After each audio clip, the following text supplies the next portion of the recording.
ആളെ കാണാനില്ല. നടുവേദനയുള്ള ആള് പോയി.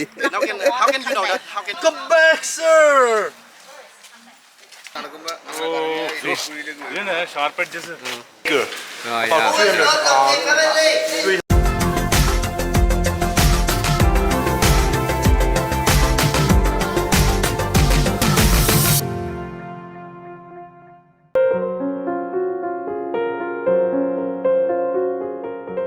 ഹായ്, വിയറ്റ്നാം യാത്രയുടെ മറ്റൊരു എപ്പിസോഡിലേക്ക് സ്വാഗതം. ഡനാങ്ങിൽ നിന്നും ഇന്നലെ രാത്രി വൈകിയാണ് ഹോച്ചിമിൻ സിറ്റിയിലെത്തിയത്. വിയറ്റ്നാം യുദ്ധസമയത്ത് തന്ത്രപരമായ ഏറ്റവും പ്രാധാന്യമുണ്ടായിരുന്ന കൂച്ചി ടണലുകൾ കാണാനാണ് ഇന്നത്തെ യാത്ര.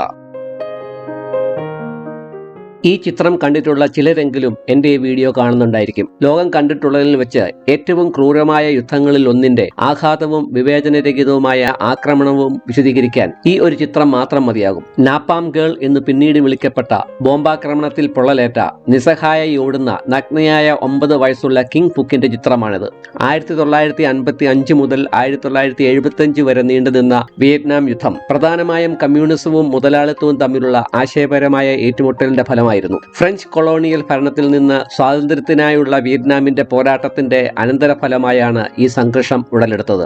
1954 യുദ്ധത്തിൽ ഫ്രഞ്ചുകാർ പരാജയപ്പെട്ടതിനെ തുടർന്ന് വിയറ്റ്നാമിന്റെ വടക്ക് ഭാഗം ഹോച്ചിമിന്നിന്റെ നേതൃത്വത്തിൽ കമ്മ്യൂണിസ്റ്റ് നിയന്ത്രണത്തിലും ദക്ഷിണഭാഗം കമ്മ്യൂണിസ്റ്റ് വിരുദ്ധ ശക്തികളുടെ പിന്തുണയിലും രണ്ടായി മാറി. തെക്ക് കിഴക്കൻ ഏഷ്യയിൽ കമ്മ്യൂണിസത്തിന്റെ വ്യാപനത്തെ ഭയന്ന അമേരിക്ക ദക്ഷിണ വിയറ്റ്നാമീസ് സർക്കാരിനെ പിന്തുണച്ചതോടെ യുദ്ധം വിവാദമായി മാറി. ദശലക്ഷക്കണക്കിന് ജീവൻ അപഹരിച്ച ഈ യുദ്ധം ചരിത്രത്തിലെ സങ്കീർണവും ദാരുണവുമായ ഒരു അധ്യായമായി മാറി.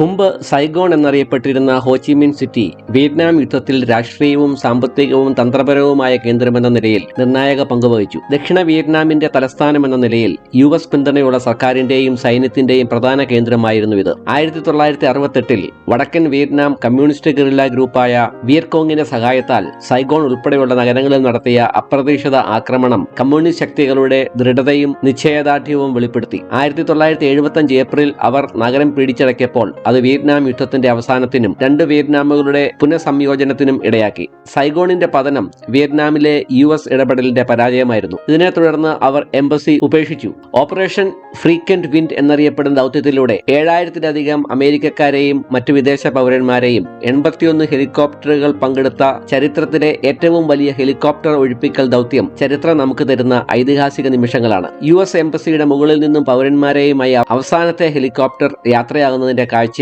അങ്ങനെ സൈഗോൺ എന്ന നഗരം ഹോച്ചിമിൻ സിറ്റി എന്ന് പുനർനാമകരണം ചെയ്യപ്പെടുകയും കമ്മ്യൂണിസ്റ്റ് ശക്തികളുടെ ആത്യന്തിക വിജയത്തിന്റെ പ്രതീകമായി മാറുകയും ചെയ്തു. സൈഗോണിന്റെ പതനം തെക്ക് കിഴക്കൻ ഏഷ്യയുടെ ഭൗമരാഷ്ട്രീയ ഭൂപ്രകൃതിയിൽ ശാശ്വതമായ മാറ്റങ്ങൾ വരുത്തി. ഇന്ന് നഗരത്തിന്റെ ചരിത്രപരമായ പ്രാധാന്യം സന്ദർശകരെയും ചരിത്രാന്വേഷികളെയും ഒരുപോലെ ആകർഷിക്കുന്ന ഒന്നാക്കി മാറ്റുന്നു.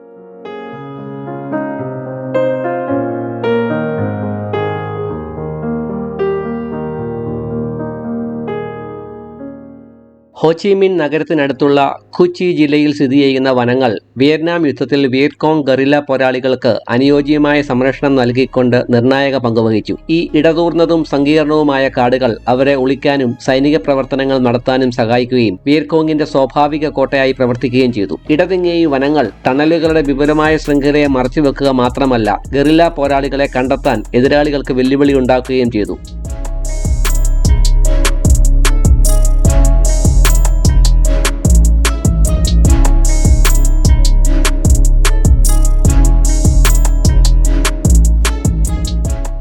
വിയറ്റ്നാമിലെ കൂച്ചി ടണലുകൾ രാജ്യത്തിന്റെ ചരിത്രത്തിൽ, പ്രത്യേകിച്ച് വിയറ്റ്നാം യുദ്ധകാലത്ത് നിർണായക പങ്ക് വഹിച്ചു. 1940കളുടെ അവസാനത്തിൽ വിയറ്റ്കോങ് നിർമ്മിച്ച തുരങ്കങ്ങളുടെ വിപുലമായ ശൃംഖല ഗറില്ല പോരാളികളുടെ തന്ത്രപ്രധാനമായ ഒളിത്താവളമായും വിതരണ മാർഗമായും പ്രവർത്തന ആസ്ഥാനമായും പ്രവർത്തിച്ചു. ഇടുങ്ങിയ സാഹചര്യങ്ങളും പരിമിതമായ വായുസഞ്ചാരവും അടിസ്ഥാന സൗകര്യങ്ങളില്ലാത്തതുമായ തുരങ്കങ്ങളിലെ ജീവിതം വെല്ലുവിളി നിറഞ്ഞതായിരുന്നു. വായു, ഭക്ഷണം, വെള്ളം എന്നിവ കുറവായിരുന്ന തുരങ്കങ്ങളിൽ ഉറുമ്പുകൾ, വിഷ അട്ടകൾ, പാമ്പുകൾ, തേൾ, ചില ചിലന്തികൾ എന്നിവ നിറഞ്ഞിരുന്നു. കുടുംബമായി യുദ്ധത്തിൽ പങ്കെടുത്തിരുന്ന പോരാളികൾ പകൽ ഭൂരിഭാഗം സമയവും തുരങ്കങ്ങളിൽ ചെലവഴിക്കുകയും രാത്രിയിൽ സാധനങ്ങൾ ശേഖരിക്കുന്നതിനും അവരുടെ കൃഷികൾ പരിപാലിക്കുന്നതിനും യുദ്ധത്തിൽ ഏർപ്പെടുന്നതിനും മാത്രമായിട്ടാണ് പുറത്തു വന്നിരുന്നത്. തുരങ്കങ്ങളിൽ താമസിക്കുന്ന ആളുകൾക്കിടയിൽ അസുഖം പടർന്നു പിടിച്ചിരുന്നു. പ്രത്യേകിച്ചും മലേറിയ, യുദ്ധത്തിൽ ഏറ്റ മുറിവുകൾ മൂലമുണ്ടായ രോഗങ്ങൾ തുടങ്ങിയവയായിരുന്നു പ്രധാന പ്രശ്നങ്ങൾ. സൈഗോണിന്റെ പ്രാന്തപ്രദേശങ്ങളിൽ നിന്ന് കംബോഡിയൻ അതിർത്തി വരെ വ്യാപിച്ചു കിടക്കുന്ന 250 കിലോമീറ്ററിലധികം നീളമുള്ള തുരങ്കങ്ങൾ ഇവിടെയുണ്ട്.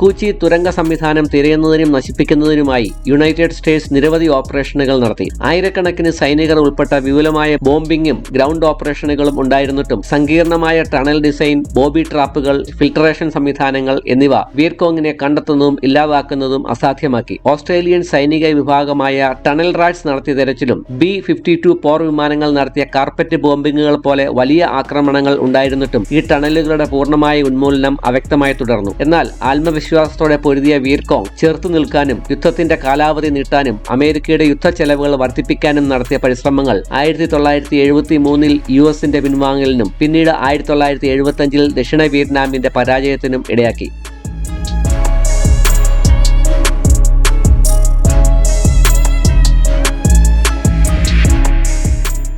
ടണലുകളും പോരാളികൾ ശത്രുക്കൾക്ക് എതിരായി ഉപയോഗിച്ചിരുന്ന യുദ്ധതന്ത്രങ്ങളും അവരുടെ ജീവിത രീതിയും നേരിട്ട് അനുഭവിച്ച് മനസ്സിലാക്കാൻ പറ്റിയ രീതിയിലാണ് ഇന്ന് കൊച്ചി ടണൽസ് സന്ദർശകർക്കായി തുറന്നു കൊടുത്തിരിക്കുന്നത്.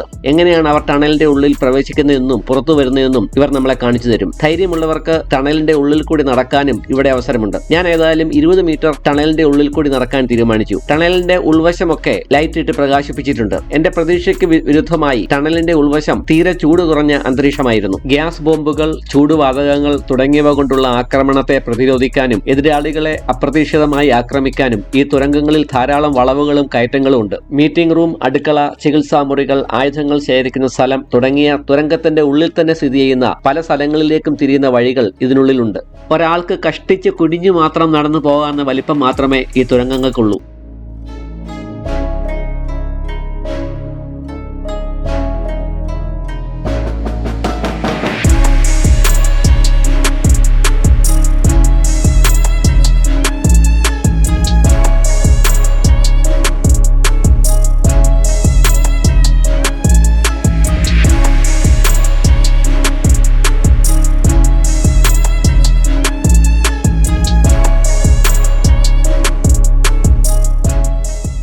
ഇത് വിയറ്റ്കോങ് പോരാളികളുടെ ആയുധങ്ങൾ ഉണ്ടാക്കുന്ന ഒരു വർക്ക്ഷോപ്പാണ്. പൊട്ടിത്തെറിച്ച ബോംബുകളുടെ കഷ്ണങ്ങൾ അവർ ആയുധങ്ങളായും കുഴിബോംബുകളായും രൂപപ്പെടുത്തിയെടുത്തു. ഇതിനുവേണ്ടി തുരങ്കത്തിന്റെ ഉള്ളിൽ പ്രത്യേക സ്ഥലമുണ്ടായിരുന്നു.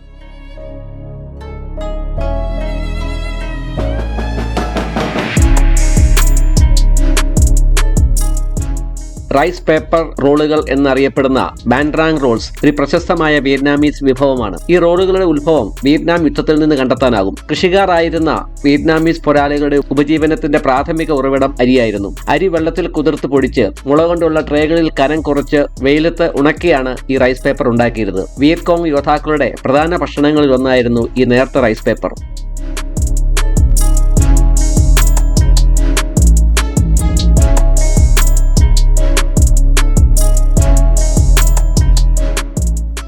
വിയറ്റ്കോങ് പോരാളികൾ പഴയ റബ്ബർ ടയറുകളിൽ നിന്നോ റീസൈക്കിൾ ചെയ്ത വസ്തുക്കളിൽ നിന്നോ ആണ് ചെരുപ്പുകൾ ഉണ്ടാക്കിയിരുന്നത്. തെറ്റിദ്ധരിപ്പിക്കുന്ന കാൽപ്പാടുകൾ സൃഷ്ടിച്ച് അവരുടെ സഞ്ചാരദിശ നോക്കി പിന്തുടരുന്ന ശത്രുക്കൾക്ക് ആശയക്കുഴപ്പം ഉണ്ടാക്കുന്നതിനായി ഹോ ചി മിൻ സാൻഡൽസ് എന്ന് വിളിക്കുന്ന ചെരുപ്പുകൾ ഇരുവശത്തോട്ടും ധരിക്കാവുന്ന വിധത്തിലാണ് നിർമ്മിച്ചിരുന്നത്.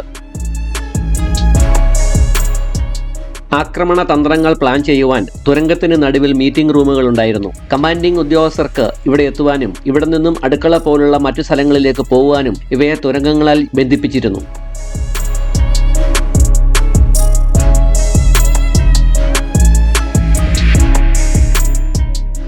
വിയറ്റ്കോങ് പോരാളികൾ പ്രതിരോധമായി ഉപയോഗിച്ച പ്രധാന തന്ത്രങ്ങളിലൊന്ന് booby ട്രാപ്പുകളാണ്. Punchy traps, tiger Pitt's, കയറുകൊണ്ടുള്ള കെണികൾ, കളിപ്പാട്ടങ്ങൾ മുതലായവയുടെ ആകൃതിയിലുള്ള ബോംബുകൾ തുടങ്ങിയവയൊക്കെ അവയിൽ ചിലതാണ്. ഈ കെണികൾ ലളിതമായി തോന്നുമെങ്കിലും അമേരിക്കൻ സൈനികർക്ക് മാനസികവും ശാരീരികവുമായ പീഡനങ്ങൾ ഉണ്ടാക്കുന്നതിനും അവരിൽ ഭയം ജനിപ്പിക്കുന്നതിനും വളരെ ഫലപ്രദമായിരുന്നു. എതിരാളികളെ മരണത്തിന് വിട്ടുകൊടുക്കാതെ മാരകമായ പരിക്കുകൾ ഏൽപ്പിച്ച് അവരുടെ മനോധൈര്യം ചോർത്തുക എന്ന തന്ത്രമാണ് അവർ പ്രയോഗിച്ചിരുന്നത്.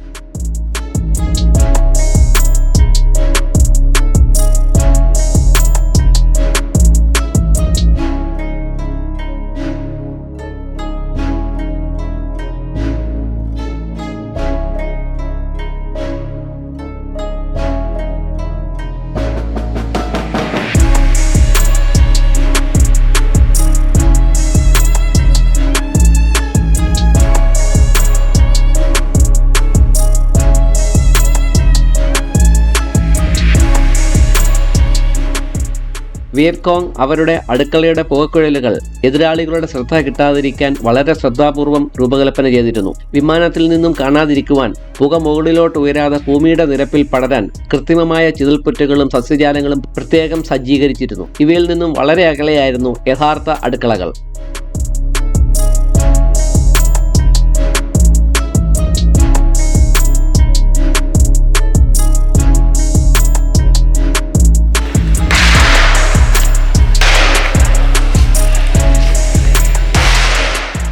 നിങ്ങൾ കേൾക്കുന്ന വെടിയൊച്ച ഇവിടെയുള്ള ഷൂട്ടിംഗ് റേഞ്ചിൽ നിന്നാണ്.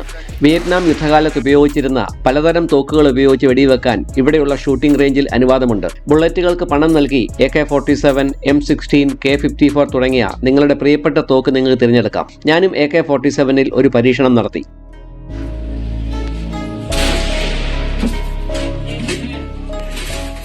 യഥാർത്ഥ യുദ്ധമുഖത്ത് നിന്ന് ശേഖരിച്ച റോക്കറ്റ് ലോഞ്ചറുകൾ, ബോംബുകൾ, മറ്റായുധങ്ങൾ എന്നിവയുടെ വിപുലമായ ഒരു ശേഖരം ഇവിടെയുണ്ട്. കേട്ടും വായിച്ചും അറിഞ്ഞ വിയറ്റ്നാം യുദ്ധത്തിന്റെ ഭീകരതയേക്കാൾ എത്രയോ ഭയങ്കരമായിരുന്നു യഥാർത്ഥ യുദ്ധമെന്ന് ഇത് കാണുമ്പോൾ മനസ്സിലാകും. കൊച്ചി തുരങ്കങ്ങളെ പൂർണ്ണമായും നിർവീര്യമാക്കുന്നതിനോ ഉന്മൂലനം ചെയ്യുന്നതിനോ അമേരിക്കയ്ക്ക് സാധിച്ചില്ല. ഇന്ന് വിയറ്റ്നാമീസ് ചെറുത്തുനിൽപ്പിന്റെയും ചാതുര്യത്തിന്റെയും പ്രതീകമാണ് കൊച്ചി തുരങ്കങ്ങൾ. ഇവിടുത്തെ കാഴ്ചകൾ കണ്ടുകഴിഞ്ഞ് വിയറ്റ്കോങ് പോരാളികളുടെ ഇഷ്ടഭക്ഷണമായിരുന്ന മരച്ചീനിയും കട്ടച്ചായയും കഴിച്ചു മടങ്ങുമ്പോൾ യുദ്ധത്തിന്റെ വിശാലമായ പ്രത്യാഘാതങ്ങളെക്കുറിച്ചും അതിന്റെ ആവർത്തനം തടയുന്നതിന് ലോകശക്തികൾക്കുള്ള പ്രാധാന്യത്തെക്കുറിച്ചും ഞാൻ ചിന്തിച്ചുപോയി. തെക്കൻ വിയറ്റ്നാമിൽ സ്ഥിതി ചെയ്യുന്ന വിയറ്റ്നാമിലെ റൈസ് ബൗൾ എന്നറിയപ്പെടുന്ന വിശാലവും ഫലഭൂയിഷ്ടവുമായ മെക്കോങ് ഡെൽറ്റയിലേക്കാണ് നാളത്തെ യാത്ര. അവിടുത്തെ മനോഹര കാഴ്ചകൾക്കായി കാത്തിരിക്കുക.